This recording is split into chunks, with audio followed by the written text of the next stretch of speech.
Et là, il écoute. Il écoute et elle fait un chemin monumental, quoi. Pourquoi? Parce que d'abord, il écoute. On voit bien, dans notre monde d'aujourd'hui, la plus grande pauvreté, finalement, c'est la pauvreté de sens que l'on donne à sa vie. Alors, il y a la fraternité diaconale voilà, entre les diacres, mais nous, on a cette fraternité des épouses, et pas que pour rigoler. Oui, on rigole beaucoup, mais pas que pour rigoler. Bonjour et bienvenue dans notre émission Eguero, une émission qui est là pour nourrir notre foi. À chaque émission, nous recevons des témoins qui sont là pour nous partager un petit bout de leur histoire. Aujourd'hui, nous recevons Monsieur et Madame Chauvin. Bonjour. Bonjour. Vous êtes mariés et vous avez, André, la particularité d'être diacre. Et donc, Marie-Hélène, vous êtes l'épouse d'un diacre. Comment est-ce que vous en êtes arrivé là? Comment est-ce que, André, vous êtes devenu diacre? Alors, c'est difficile de dire quel moment. Alors, il y a un moment, forcément, c'est l'appel. Hein, c'est quelqu'un qui m'a posé la question. Mais évidemment, cet appel n'est pas venu comme ça par hasard. Ça vient de plus loin. Moi, je suis né dans une famille de 9 enfants, dans tout le Nord Mayenne, un peu perdu. Je vais me dire que j'étais jamais sorti de mon trou. Et puis, voilà, une famille pratiquante. On va à la messe parce qu'on va à la messe, quoi. Avec quelque chose quand même, je pense une participation un peu particulière à la messe quand même. Je me souviens par exemple de la préparation à la profession de foi que j'avais faite quand j'étais élève au Sacré-Cœur à Mayenne. Voilà, de participer de façon peut-être un peu plus sérieuse, si le mot n'est pas bien choisi, mais plus en lien avec ce qui se passait que la plupart de mes camarades de l'époque. Et puis le père Giraud nous avait proposé aux parents qu'on aille, certains d'entre nous, au congrès eucharistique à Lourdes en 81. Donc ça, c'était un moment un peu particulier pour moi. J'ai vécu comme étant un moment, voilà, 21 ans. C'est le moment où on se pose des questions un petit peu plus sérieuses, sans doute.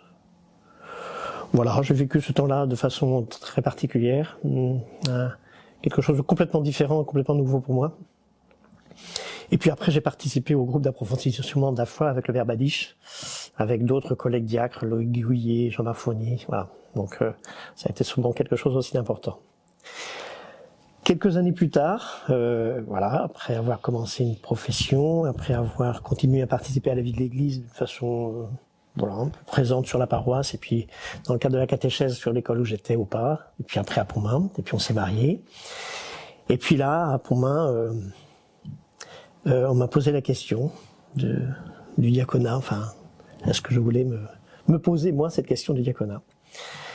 C'est au moment où on attendait notre deuxième enfant, Lise-Marie, et puis c'est au moment où je repartais en formation, enseignant spécialisé, et puis toi, Marie-Hélène, tu partais aussi Du coup, pour t'installer. Du coup, on déménageait carrément. Voilà. On quittait le Nord-Mayenne et on allait dans le Maine-et-Loire, donc...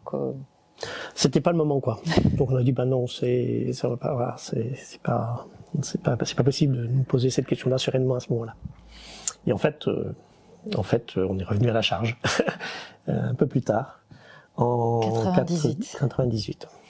Et alors, est-ce que vous vous étiez posé la question de devenir prêtre? On m'a posé la question. Quand j'étais au pas, le prêtre, le curé de la paroisse, m'avait posé la question. Et je lui avais répondu un peu assez rapidement. Ça veut dire que j'avais un peu réfléchi à la question, sans doute, en disant que je me voyais plutôt participer à la vie de l'Église dans le cadre d'une famille, voilà. En fait, je trouve ça très beau parce que parfois, peut-être on se trompe, mais on se dit, bah, il aurait pu être prêtre, mais en fait, il a trouvé une femme, donc en fait, au final, il est diacre. Ouais. Et c'est vraiment deux vocations différentes, c'est vraiment deux appels différents, tout ça. Donc, je trouve ça très beau que vous le souligniez. Et donc, André, vous avez reçu l'appel, on vous a demandé donc par 2 fois. Un jour, vous avez dit oui, mais Marie-Hélène, comment est-ce que vous avez reçu cet appel où, en fait, vous vous êtes mariée avec un homme et pas avec un diacre à la base? Tout à fait, oui, ça c'est sûr. Et lors de la première interpellation, c'est vrai que voilà, on était en cours de changement, donc la question était vite réglée. Et j'avoue que en 98, donc on avait redéménagé, on était revenu en Mayenne, Et ce n'était pas le même prêtre qui est venu nous voir pour faire l'interpellation. Donc voilà, moi j'avais complètement évacué la question, on avait fait autre chose, enfin voilà. Et là, moi, je suis retombée des nues une deuxième fois parce que j'avais évacué la question. Alors que toi, c'était resté un petit peu dans un petit coin de ta tête, pas en disant j'aimerais bien qu'on m'interpelle, mais c'était pas complètement évacué. Moi, j'étais passée à autre chose. Donc oui, ça surprend. Et puis on se dit, pourquoi nous s'ils ont pensé à mon mari, c'est qu'il y a quelque chose sûrement, mais pourquoi nous, et puis qu'est-ce que ça va donner après? Enfin, on se pose tout un tas de questions, et puis on s'est dit, pourquoi pas, allez, on y va. Et puis si c'est la deuxième fois, bon, là-haut il doit être un peu têtu sans doute, j'imagine, mais c'est qu'il y a sûrement quelque chose si c'est la deuxième fois. Donc on s'est dit, banco, et puis quand on démarre, on ne sait pas ce que ça va donner. C'est pas, c'est tout fait, c'est sûr, ça va aboutir à l'ordination, absolument pas. On rentre dans un cheminement à deux. C'est pas que l'homme qui est interpellé et puis l'épouse dit oui et puis elle a pas le choix ou de toute façon c'est lui qui va suivre le cheminement et la formation. Non, tout se fait vraiment à deux, en couple. Donc vous êtes passé à pourquoi nous, à pourquoi pas. Ah, on y va. On y va et on verra ce que ça donne. Et donc, qu'est-ce qui se vit là à ce moment-là concrètement? Vous allez vous retourner à l'école un peu comme un séminaire? C'est un cheminement qui se fait aux yeux de tous ou est-ce que c'est plutôt secret? Alors c'est un cheminement secret, surtout secret, oui, confidentiel. Oui. Voilà. C'est pour respecter votre liberté. Voilà. Et la première année, c'est vraiment une année de discernement, de relecture de vie. Et cette première année, limite, ça pourrait se faire pour n'importe quelle interpellation, n'importe quelle vocation, en fait. C'est vraiment une relecture de vie. Et puis à la fin de cette première année, la question est reposée, est-ce que vous continuez ? Et de part et d'autre, de la part de l'Église, ouais, ok, on peut se dire que pourquoi pas, vous pouvez continuer, ou c'est pas cette vocation-là, ou et puis de notre part à nous dire non, en fait cette relecture nous dit que finalement non. Et puis après on rentre vraiment en formation qui dure 4 ans, enfin 4-5 ans, ça dépend un peu. Donc cette relecture, d'abord, elle se passe avec un prêtre, avec oui, avec un prêtre et une religieuse. Et puis, nous étions 3 candidats à ce moment-là. Donc à plusieurs. C'est important d'avoir une relecture à plusieurs parce que ça permet d'avoir des regards croisés. Voilà. De ne pas rester dans sa bulle. Oui. Donc après cette année de discernement, c'est un temps de formation sur plusieurs années. C'est pas séminaire, on n'a pas du tout la même formation que les futurs prêtres, que les séminaristes. Ce sont des temps de formation le soir, ou quelquefois le week-end aussi, sur des sujets, sur des thèmes qui sont en lien avec ce que va représenter le diaconat, donc la vie en Église, la structure de l'Église, mais aussi des sacrements, des choses comme ça, qui nous permettent d'avoir un peu une base commune. C'est une formation qui n'est pas une formation minimale à acquérir obligatoirement, etc. C'est plutôt des éclairages qui viennent compléter ce que l'on est déjà et ce que l'on fait déjà. Et donc là, pendant tout ce temps de cheminement, qui du coup dure 5 ans, à peu près, oui, 4-5 ans, voilà, ouais. De comment ça réagit dans nos cœurs et tout ça. C'est toujours quelque chose qui se vit donc de façon confidentielle pour respecter votre liberté. Ça veut dire que si vous êtes rendu à la 3e année et que vous dites en fait non, je me sens pas appelée à ça. Ça c'est hyper important que ce soit confidentiel parce qu'à partir du moment où on a quelque chose qui est su, qui est connu, on a forcément une certaine pression à aller au bout du chemin qu'on a engagé. Surtout dans ce genre. Voilà. Si on a un engagement professionnel, on peut changer d'orientation professionnelle, mais quand on s'engage comme ça vers un sacrement comme le diaconat, c'est un engagement qui fait que normalement on va au bout. Enfin, c'est dans l'opinion, on va dire, c'est comme ça que ça doit se passer. Hein. Donc la liberté ne serait pas respectée. La liberté totale vraiment de choisir et de discerner. Et donc vous, là, à ce moment-là, vous vous dites, on continue. Et donc on va jusqu'à l'ordination. Non, enfin, on s'est dit oui, on continue, mais on s'est pas dit on va jusqu'à l'ordination. On s'est dit on continue, on verra où ça nous mène, on verra. Peut-être ça aboutira à l'ordination, peut-être ça n'aboutira pas à l'ordination. C'est vraiment que la dernière année, voilà. On est, on commence à préparer l'ordination. Voilà. Et c'est à ce moment-là aussi que c'est connu. Ça devient, voilà. 2 ans avant l'ordination, il y a une équipe d'accompagnement qui est mise en place. Cette équipe d'accompagnement, ce sont des gens que nous on connaissait et qui nous connaissaient. Et c'est pas un club de supporters, dans le sens où cette équipe d'accompagnement, elle est là aussi pour aider le cheminant et l'épouse en même temps à justement à se poser des questions, aussi à dire attends, nous on te connaît, t'es sûr que comment tu vas gérer, enfin plein de petites choses limite purement matérielles, mais qui sont hyper importantes aussi. Et donc cette équipe d'accompagnement, elle est là pour avoir un regard extérieur autre que les personnes qu'on avait pu avoir lors du cheminement et de la formation, un autre regard de personnes qui nous connaissent bien.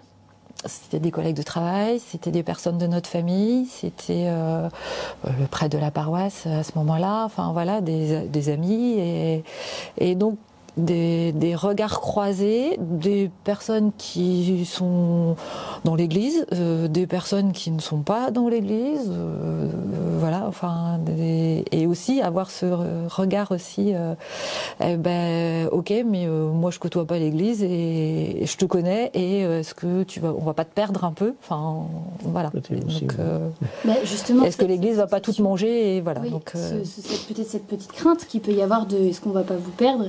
Est-ce que c'est quelque chose qui vous a posé question aussi vis-à-vis de vos enfants? Parce que, évidemment, on voit bien qu'un diacre, dans le cadre de sa mission, peut être pris à d'autres moments et donc être moins disponible pour la famille. Et donc, est-ce que les enfants sont aussi, je sais pas, consultés ou... Ça dépend de l'âge des enfants, oui. En fait.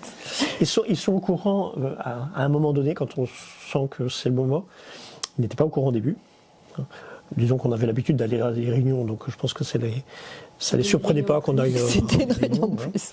Et puis un jour, on leur a appris avec des réactions différentes. Alors c'est vrai que notre aîné, qui était dans l'adolescence, moi j'ai exprimé ça comme ça. Je pense qu'il aurait préféré que son père s'inscrive à un club de moto, achète une moto à ce moment-là, plutôt que de devenir diacre. Voilà, parce que voilà, c'est à l'adolescence. Notre deuxième nous a dit. C'est votre affaire, nous on va grandir, repartir de la maison, vous vivrez le diaconat comme vous le voudrez, c'est votre affaire. Voilà. Et puis la dernière était plus petite, ne réalisait pas trop ce que ça pouvait impliquer. Voilà. Ils ont eu des réactions tous les trois différentes, parce que des âges différents. Mais c'est vrai que, moi j'ai senti que il respectait ma liberté, notre liberté en fait. Et ça c'est important, oui.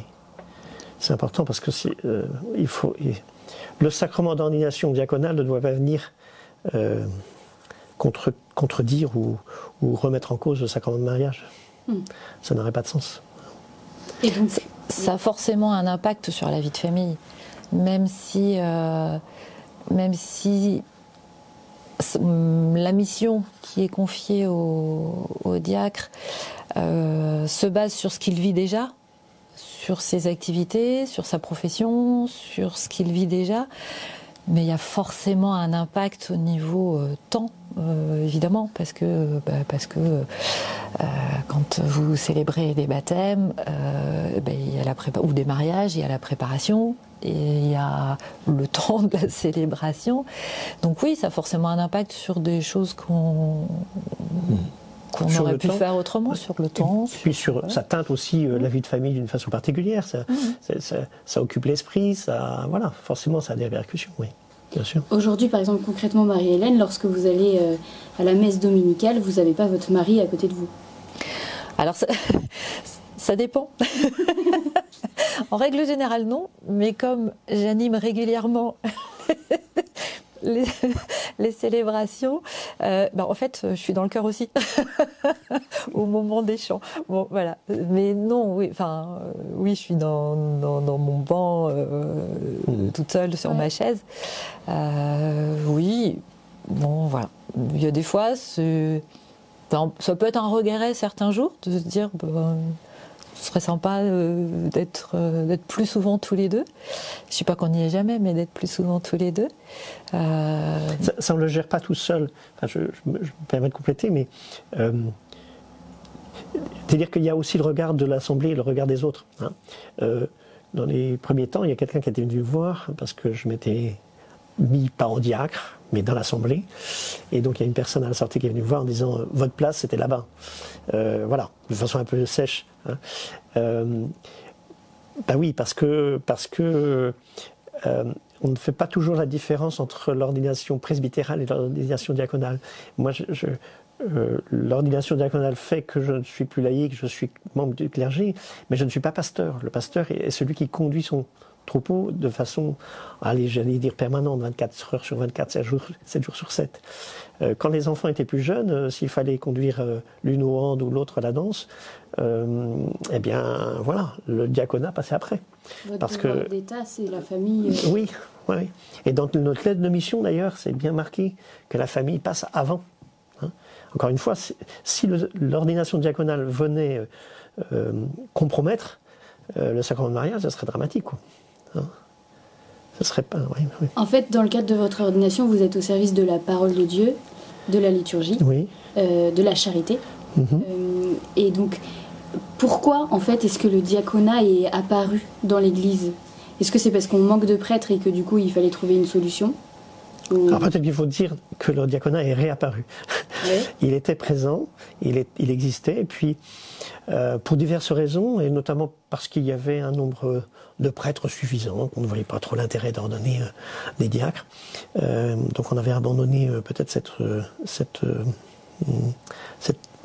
ce niveau d'engagement dans l'Église. Et puis il est réapparu, mais c'est surtout le Vatican II qui a relancé le diaconat. On a tendance à rattacher cette réapparition des diacres et de faire le lien avec le manque de prêtres. Non, c'est pas ça. Hein. Le diaconat est une mission dans l'Église qui est particulière et qui n'est pas là pour compenser le manque de prêtres. Hein. Même s'il faut le reconnaître que sur une paroisse, lorsqu'il y avait des prêtres un petit peu partout, aujourd'hui, dans le diocèse, il y a autant de prêtres qu'il y avait il y a 50 ans à Château-Gontier.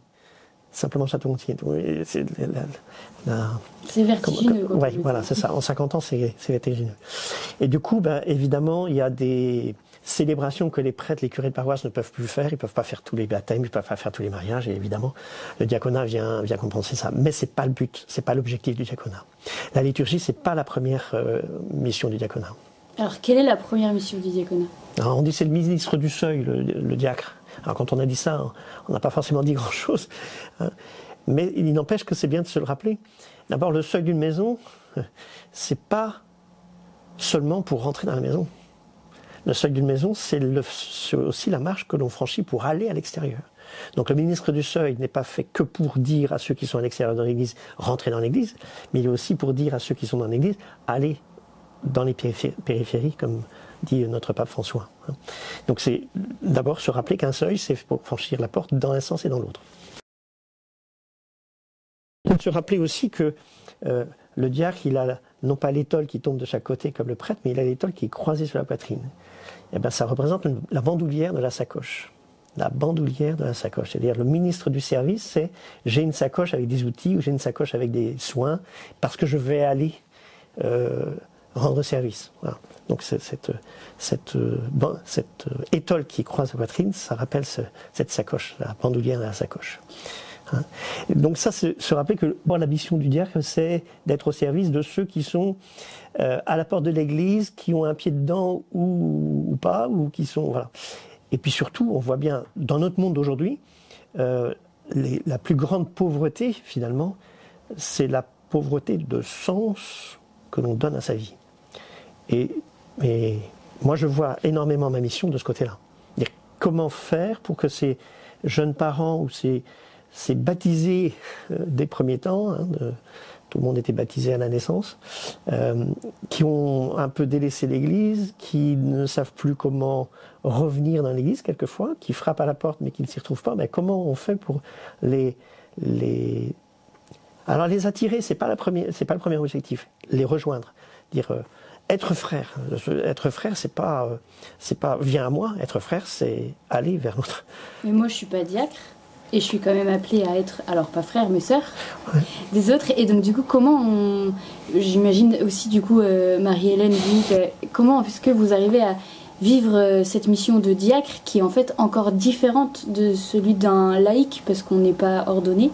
Mais visiblement, nous, on est quand même appelés aussi à aller en périphérie et à témoigner, pas forcément par les mots, mais peut-être plutôt par nos attitudes, de la foi qui nous anime, qui nous porte et qui donne du sens. Ça, c'est le rôle de tout baptisé. En fait, voilà, à partir du moment où on est baptisé, oui. Je pense que vous avez aussi, on disait bien les trois, enfin, il y a la charité, il y a la parole. Et la parole, c'est aussi de faire connaître dans cette quête de sens, de parler de Jésus par la parole, par la lecture de l'Évangile, quand vous proclamez l'Évangile le dimanche. C'est une façon aussi que nous, en tant que laïcs, on ne va pas aller proclamer l'Évangile, ou alors en petit groupe de réflexion, mais voilà. Et donc ça, vous avez ce rôle-là officiel, c'est pas un joli mot, mais plus officiel. Et moi, j'aime bien le petit mot qu'avait dit un des évêques de Pamiers, lors d'une ordination diaconale dans son diocèse. Il disait que le diacre était la marque sur un caillou, enfin c'était un caillou visible, voilà, j'ai plus le texte exact, mais il était comme un caillou visible sur un sentier de randonnée, et qu'il y a des cailloux partout, et puis il y en a un qui a une marque, pour les GR, ça va être la marque rouge et blanche. C'est pas le plus beau caillou, c'est pas le plus fort, enfin voilà, c'est juste que là, il est visible, ce caillou-là, il est visible.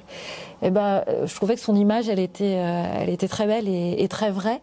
Vous êtes un peu les cailloux visibles avec un pied dans le monde du travail, de la famille, ou pour les célibataires, parce qu'il y a aussi des diacres. Alors dans notre diocèse, il y en a pas, mais enfin si, Don Martin, mais enfin voilà. Mais il y a aussi votre vie de famille, enfin et votre travail et le côté Église. Vous avez un pied dans l'Église, enfin. Représentant de l'Église et représentant du monde. Voilà, et vous êtes le petit caillou visible. Et cette image, elle est très belle, quoi, en fait. Monseigneur Dupont, peu de temps après son arrivée, s'était adressé à nous, diacres, épouses, et puis des prêtres qui étaient là. Enfin, et par rapport à une mission qui pouvait être celle des diacres, il disait, mais ça, c'est la mission de tout baptiser. Alors, sur le coup, on s'est dit, du coup, on n'a plus rien à faire. Bon, je blague, hein. Mais c'est très juste, en fait, cette réflexion-là, parce que ça nous ramène à ce qu'on est et surtout à ce qu'on n'est pas. C'est-à-dire, nous ne sommes pas des spécialistes qui voudraient dire que les autres baptisés n'ont pas à œuvrer pour la fraternité, etc. Évidemment pas. Hein. Surtout pas. Prendre la place d'eux ou être ceux qui vont être les spécialistes de la fraternité, non. Non. Mais par contre, être des repères pour tout le monde, pour tout baptiser, oui, sans doute. En tous les cas, ce que je me redis souvent, c'est que c'est pas moi qui ai demandé à être diacre, on m'a demandé. Ce qui rend plus humble et surtout qui me rassure, quoi. C'est-à-dire que, voilà, si je fais pas bien notre job, c'est pas ma faute, c'est pas moi qui ai voulu le faire.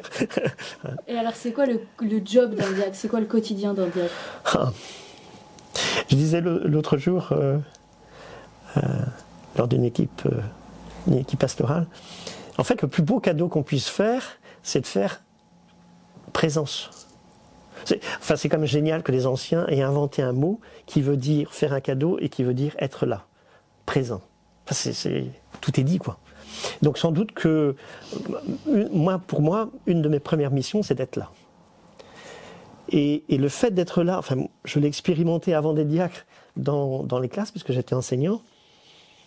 Et le nombre de fois où des élèves, des petits bouts de chou ou des élèves de collège m'ont enseigné ce que c'était que la foi par la simplicité de leurs mots, c'est énorme, quoi.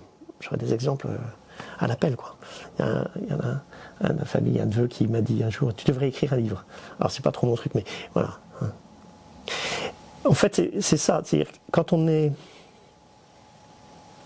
Il y a un texte d'évangile que j'aime beaucoup, c'est l'évangile de la Samaritaine. Le Christ est tellement bienveillant qu'il dit à ses disciples, bon là, ce qui va se passer, ça va être un peu lourd pour vous là.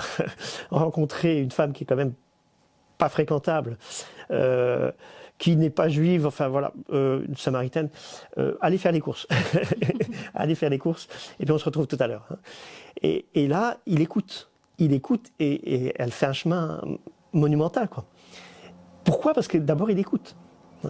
Et je pense que quand on prend le temps d'écouter, eh ben, on permet à l'autre de faire un chemin beaucoup plus important, beaucoup plus long, et d'avancer beaucoup plus que si on vient enseigner, quoi. Alors à des moments, il faut expliquer les choses, on est d'accord, mais d'abord écouter. Alors j'aime bien dire aussi, j'étais enseignant, donc j'aime beaucoup les images, hein. Dieu nous a donné une bouche et deux oreilles. Sans doute qu'il est 2 fois plus important d'écouter que de parler. Et alors... Je me tais. Non, mais vous, Marie-Hélène, quel est votre rôle du coup dans tout ça ? Mon rôle, c'est d'être là, d'être... Donc vous aussi d'être une présence ? D'être une présence plus pour André. Alors je dis pas que je suis pas présente au niveau de l'église, mais par rapport au diaconat, c'est d'être une présence, d'être là. Je participe pas forcément aux rencontres qu'il peut avoir avec les fiancés, sauf si ça se passe à la maison, mais je suis pas présente systématiquement. C'est pas forcément le cas de toutes les épouses parce qu'on n'a pas toutes le même charisme. On n'a pas toutes, même dans la lettre de mission de chaque diacre, quelquefois les épouses sont plus associées à telle ou telle mission. Voilà. Et donc d'être là, de le soutenir, même si je lui dis peut-être pas très souvent, mais mais de le soutenir, ne serait-ce que par la prière, même la prière personnelle, de dire ouais, j'accompagne ta mission, je suis là, je suis présente, et puis on avance ensemble, et puis voilà, ça va être ça. Et puis alors d'un côté purement pratico-pratique, de dire attention à l'agenda, là non, là on coche, là attends, il y a la famille, il y a les enfants qui maintenant font leur vie, dire tu sais ils reviennent ce week-end, ou voilà, donc ce week-end on se le garde, ou ça c'est le côté la partie organisationnelle et purement matérielle, mais importante justement pour l'équilibre dont on parlait tout à l'heure. L'équilibre famille, diaconat, famille, église. Il ne faut pas que l'église pompe tout et au détriment de la famille. Alors c'est toujours un équilibre difficile, hein, on n'y arrive pas forcément parfaitement, hein, ça c'est clair, mais c'est peut-être aussi notre rôle, nous, notre rôle en tant qu'épouse, de veiller à un essai d'équilibre. Et alors, du coup, vous disiez là qu'il y a une lettre de mission qui vous est remise. Et donc ça, c'est peut-être aussi une façon de veiller, aussi de dire, voilà, bien sûr, il y a un cadre à la mission et on ne va pas jour et nuit. Voilà, il y a un cadre. Elle est importante. Est-ce que cette mission, donc j'imagine qu'elle est reçue par l'Église, est-ce que cette mission, elle est un peu, vous dites, bon, moi je fais ça, ça, ça, ou est-ce qu'on ne vous consulte pas du tout et... Voilà, comment on choisit sa mission? Est-ce qu'on l'a choisie? Elle n'est pas choisie. Enfin, elle est confiée en lien avec ce qu'on est, ce qu'on fait. Voilà. Elle est confiée aussi en lien avec ce que l'équipe d'accompagnement exprime. Parce que les membres de l'équipe d'accompagnement vont pouvoir dire un petit peu comment ils voient le candidat au diaconat œuvrer dans l'Église. Quelle place il pourrait avoir. Donc c'est pas quelque chose d'arbitraire, et on n'est pas sûr. Sur le diocèse, il y a tel besoin, il y a un nouveau diacre, hop, voilà. C'est plutôt quels sont les charismes, quelles sont les affinités, quelles sont les compétences, quelles sont les... Voilà. Et à partir de là, qu'est-ce qu'il faisait aussi? Quels engagements il avait avant? Parce que c'est pas... souvent, ceux qui sont interpellés ont déjà des engagements professionnels, associatifs, dans l'église ou pas dans l'église d'ailleurs, et du coup, on tient compte, pour la mission, il en est tenu compte aussi. L'objectif, c'est pas de rajouter encore quelque chose, une autre mission supplémentaire, enfin une mission, quelque chose de supplémentaire à ce qui était déjà fait. Ça part de ce qui est déjà vécu. Alors oui, évidemment que ça rajoute sur l'agenda, bien sûr, mais ça part forcément de ce que le cheminant vit déjà. Moi, j'étais enseignant en primaire, donc en contact avec des jeunes parents. J'étais membre de l'équipe de préparation au baptême des tout-petits au niveau de la paroisse. Et donc, ma lettre de mission, c'est vrai dans l'équipe de préparation au baptême et le contact aussi et le lien avec les jeunes parents. Et alors, vous avez reçu votre mission au moment de votre ordination. Oui. Et cette mission-là, c'est la même jusqu'à ce que vous n'exerciez plus une mission? Ou est-ce qu'elle est amenée? S'il y a un changement de vie, la lettre de mission peut être revue. Alors, faut pas se le cacher, c'est un peu problématique dans le sens où notre évêque n'est pas forcément avec un agenda très libre pour pouvoir rencontrer chaque fois que nécessaire ou chaque fois qu'il serait nécessaire les diacres et les épouses pour échanger avec et puis éventuellement revoir la lettre de mission. Ça, c'est une réalité pratique et on le sait, c'est comme ça.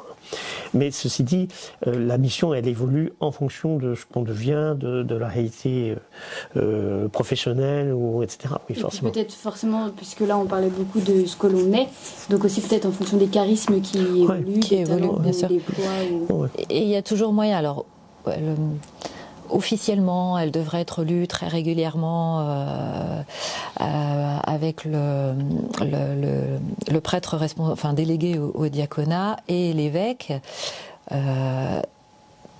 Voilà, c'est fait, mais c'est pas forcément fait de façon très régulière. Ceci dit, quand il y a un besoin, le diacre peut demander à avoir un rendez-vous, enfin avoir une rencontre, parce que justement besoin de faire évoluer, besoin de, ne serait-ce que pour raison de santé, ne serait-ce que pour changement professionnel, il y a toujours moyen de dire j'aimerais bien te rencontrer et on aimerait bien rencontrer l'évêque pour pouvoir changer cette lettre de mission, bien sûr. Et puis il y en a pour qui ça change parce qu'ils ont changé de mission en cours de route, voilà. Alors il n'y a pas très longtemps, dans l'agenda de la maison diocésaine, j'ai vu qu'il y avait une rencontre des diacres qui se vivait. C'est quoi en fait? C'est quoi? C'est les diacres qui se réunissent et puis partagent une petite bière ou... Oui, éventuellement, mais pas que. Mais pas que. Oui, l'histoire des rencontres diaconales sont émaillées de repas, de pique-niques, etc. Mais bon, l'histoire du Christ aussi. Hein. Voilà. Bon, blague à part. On ne va pas déroger. Ces rencontres sont des temps de formation. Hein, donc, un thème qu'on juge important à travailler, réfléchir ensemble. Voilà, on a des temps de formation, on a surtout aussi des temps d'échange et de partage entre nous, avec peut-être une particularité sur le diocèse de Laval, la présence des épouses. Il y a une fraternité aussi au niveau des épouses.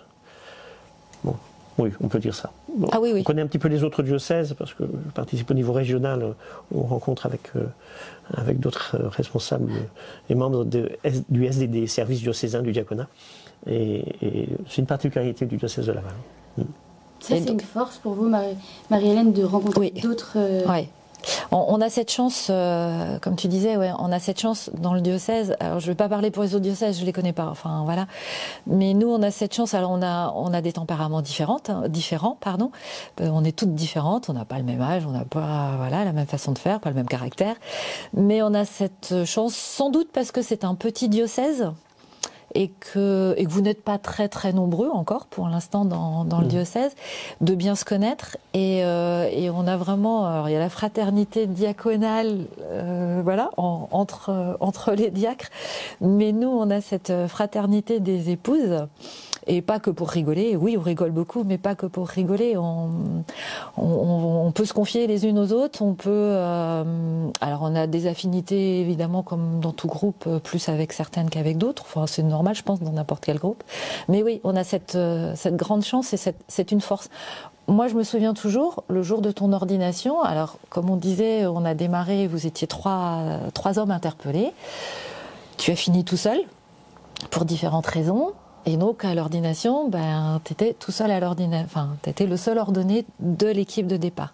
Donc, j'étais la seule épouse, évidemment, dans l'assemblée, par rapport à d'autres ordinations qu'on avait pu vivre où elles étaient à 2 ou 3. C'est comme ça, c'est tout. Mais j'avais, dans mon angle de vue, à ma droite, j'avais toutes les épouses de celles des hommes qui étaient déjà ordonnés. Et j'avais dans mon angle, dans mon champ de vision, toutes les épouses. Et à chaque fois que j'ai tourné la tête, il y en avait toujours une, toujours une, qui avait un regard vers moi. Et ça, voilà. Moi, ça m'a beaucoup marqué. Et je me suis dit, je rentre, moi aussi. D'accord, c'est mon mari qui est ordonné, c'est pas moi, c'est pas les épouses. Mais moi aussi, je rentre dans une fraternité et je serai pas toute seule. Et ça, c'est très fort. Et je pense qu'on essaie de transmettre ça aussi aux épouses qui arrivent quand leurs maris sont ordonnés. Et ça, c'est une force qu'on a, nous, dans notre diocèse. C'est une force et on a sans doute peut-être pas vraiment conscience de... C'est pas il y a une forme de sacrifice, mais c'est pas martyr ou quoi que ce soit. Non, mais... On a sans doute pas forcément... On prend pas conscience, nous, laïcs lambda, quand on voit un diacre à l'autel, que derrière il y a une famille, il y a une épouse, et que sans forcément en pâtir, que vous êtes aussi... Il y aura forcément des impacts, bien sûr. Oui, ça a forcément un impact, comme tout engagement, ça a forcément un impact. Mais j'imagine que quelqu'un qui est très investi dans un club de sport ou autre, quand le mari il est toujours parti, ça a aussi un impact. Donc voilà, pas forcément... Mais oui, et du coup c'est important d'avoir ce soutien entre nous et cette écoute aussi, de pouvoir partager, des fois de dire j'en ai marre quoi, parce que c'est chouette, c'est une belle aventure, mais il y a des jours c'est et puis il y a d'autres jours c'est au contraire, c'est super, et donc de pouvoir échanger entre nous aussi, bien sûr. Ouais. Est-ce qu'il y a une figure, un saint ou une figure catholique qui vous anime, alors chacun de votre côté, et puis peut-être dans le cadre du diaconat, mais peut-être vous déjà humainement? Moi, pas forcément, non, pas particulièrement. On en parlait tout à l'heure et je disais, on m'a toujours dit il vaut mieux s'adresser au bon Dieu qu'à ses saints. Pardon. Et du coup, pas perdre de temps, quoi. Voilà, faut aller direct. Et je suis assez directe aussi dans ma vie, dans mes réponses, dans ma façon d'être. Donc non, j'ai pas forcément j'ai rien contre les saints, bien sûr. Mais non, j'ai pas de figure particulière. Voilà. Et vous, André? J'aime bien. J'aime bien évoquer, j'aime bien penser à Sainte Thérèse. Je me dis, mais c'est quand même assez extraordinaire que en si peu de temps, en étant apparemment coupée du monde, elle a été un modèle pour tant de personnes et pour le monde entier. Quelquefois, on cherche à être efficace en étant là, en faisant, etc. Et en fait, en n'étant pas présente physiquement, en ne faisant pas et en vivant très peu de temps, elle a fait plus que beaucoup. Donc, je trouve que c'est un beau modèle. Je veux dire que c'est pas parce qu'on fait qu'on est efficace. Alors, bon, je m'appelle André, donc j'aime bien aussi penser que Saint-André a été... J'étais enseignant. Enseignant, c'est apporter un savoir, mais c'est enseignant, c'est surtout permettre à l'autre de grandir, de comprendre, c'est-à-dire de prendre avec lui ce savoir pour en faire quelque chose à lui, de lui. Et donc André qui dit à Simon, viens, j'ai vu le Christ, et Simon qui va devenir Pierre. Voilà. Et puis bien sûr le Christ. Enfin, quelquefois, quand on pense fraternité, on se dit mais qu'est-ce qu'on va faire, comment on va faire, etc. Il suffit de regarder Christ. Comment il a fait? Qu'est-ce qu'il a fait? Il a vu des pierres. Oui. Comment il a fait? Comment il est parti de ce que vivaient les gens concrètement pour faire passer des messages d'une spiritualité énorme. Enfin voilà, cette simplicité-là, elle a débouché sur des vérités théologiques et immenses. Cette simplicité-là, on voit bien que c'est ce que vous essayez de vivre à travers votre diaconat. Ouais. T'as jamais fait de plan sur la comète, même au niveau professionnel? Non, ouais. Tu as eu différents postes et à chaque fois on est venu te chercher, même au niveau professionnel, on est venu te chercher pour ces différents postes. Et c'est pas toi qui as dit je voudrais enseigner à tel endroit, je voudrais enseigner à tel endroit, je voudrais telle école. À chaque fois, c'est voilà, la vie a fait que.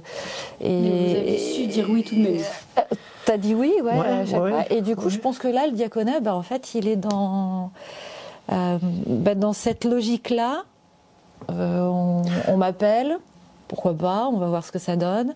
Et puis du coup, la mission... J'ai jamais cherché à faire croire que j'étais capable de plus que mes capacités. J'ai jamais cherché à... Et du coup, les gens qui me connaissent ont pu dire, tiens, ça serait pour toi. Voilà. Et ça s'est fait comme ça. Et donc, au niveau de l'engagement dans l'Église, je pense que ça se fait un petit peu comme ça aussi. En tous les cas, ce que je...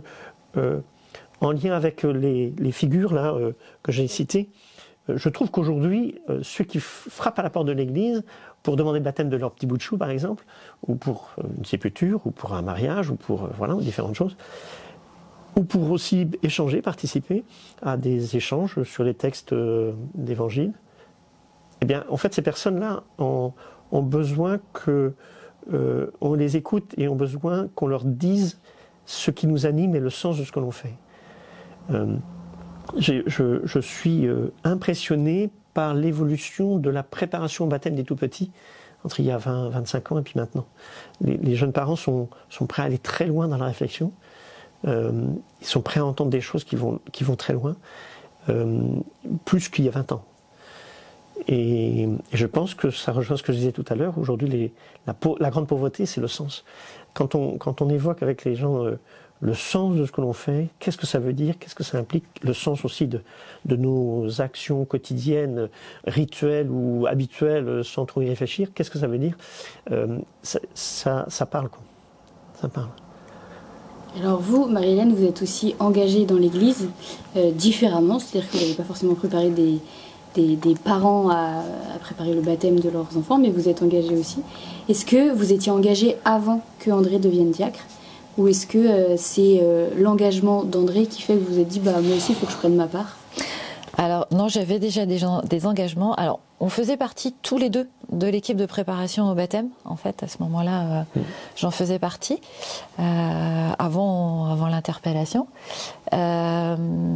Et j'ai continué pas mal d'années. Et puis j'ai laissé ma place à des plus jeunes parents aussi. Enfin voilà, des personnes plus jeunes. Et j'étais aussi engagée au niveau de, comme je le disais tout à l'heure, de l'animation des messes. Donc ça, je le faisais déjà avant. À un moment, pendant le cheminement, ça a été comment on va coordonner les deux. C'était pas est-ce que je peux continuer ou pas continuer, c'était pas ça, mais c'était comment on va réussir à coordonner justement tous les deux dans le cœur, pas dans le cœur. Les enfants n'étaient pas très grands, n'étaient pas adultes, donc il faut pas non plus qu'ils soient tout seuls pour le coup, parce que André est en tant que diacre et moi à l'animation, et que du coup les trois enfants soient tout seuls dans leur banc. Non, ça c'était hors de question. Donc il y a eu un peu cette question de coordination. Maintenant la question se pose moins, mais voilà, donc ça pas...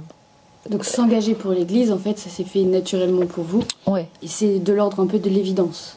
Ouais, je pense que voilà, moi aussi j'avais des parents qui étaient un peu engagés dans l'Église, différemment, mais un peu engagés dans l'Église. Donc je pense que ça a été aussi, on a grandi. J'ai aussi grandi avec ça, avec l'engagement. D'église ou pas d'église d'ailleurs, hein, mais avec l'engagement que on n'est pas là pour consommer, on est là aussi pour faire des choses, quelles qu'elles soient, pour faire des choses. Donc alors c'est vrai notre engagement, moi j'ai des engagements, toi tu as les tiens, et en commun on a le fait de faire partie du service diocésain du diaconat permanent depuis un certain nombre d'années. On est à notre dernière année là justement, donc voilà, on est après avoir été interpellés, on est un peu de l'autre côté. Et quel est le conseil que vous donneriez à des personnes qui hésitent à s'investir dans l'Église ? Alors, il faudrait savoir d'où vient leur hésitation. Peut-être que la comparaison avec le mariage serait un bon exemple. Quand on s'engage dans le mariage, on signe pour on ne sait pas trop quoi. Enfin, on a une petite idée, mais on ne connaît pas tout de ce qui va se passer, et puis tant mieux. Donc on signe pour une aventure, en fait, quelque part. On en connaît quand même les contours, hein, on ne signe pas pour l'inconnu total, hein, mais on ne connaît pas tout, évidemment. Et puis c'est aussi la vie du baptisé de se laisser surprendre, enfin, c'est le cas aussi pour tout baptisé, d'accepter de se laisser surprendre, parce que le Christ, il y a 2000 ans, a surpris son entourage, mais il continue à surprendre. Moi, je dirais, allez-y, foncez, quel que soit l'engagement, qu'il soit de courte durée, enfin, pourquoi pas commencer par des engagements ponctuels, et puis je crois qu'on se retrouve un peu, on découvre la richesse. Peut-être c'est plus dans l'air du temps, l'engagement, hein, j'en sais rien, je parle comme une vieille, mais non, foncez, quel que soit l'engagement. Au contraire, vous apporterez forcément quelque chose, de la nouveauté, et puis il faut bouger. Ça peut bousculer, ça peut faire peur, ça peut déranger, mais c'est pas grave. Allez-y, foncez. Vous aurez forcément des choses à apporter et vous en retirerez forcément des choses aussi. C'est pas que dans un sens, c'est pas moi je sais j'apporte, c'est je reçois autant que je peux, peut-être même plus que ce que je peux, que ma petite pierre à l'édifice, que ce que moi je peux apporter. Je pense qu'on reçoit autant et à donner qu'à, enfin voilà. Et puis quel que soit là où ça vous mènera, diaconat ou pas diaconat, c'est pas la question. On pourrait reprendre ce qu'a dit le pape Jean-Paul II lorsqu'il a été nommé évêque de Rome et donc pape. N'ayez pas peur. N'ayez pas peur. Ouais. Et bien c'est sur ces mots qu'on va finir cet entretien. Merci beaucoup. N'ayez pas peur. Abonnez-vous à notre chaîne YouTube pour suivre toutes nos prochaines émissions. Merci et à bientôt.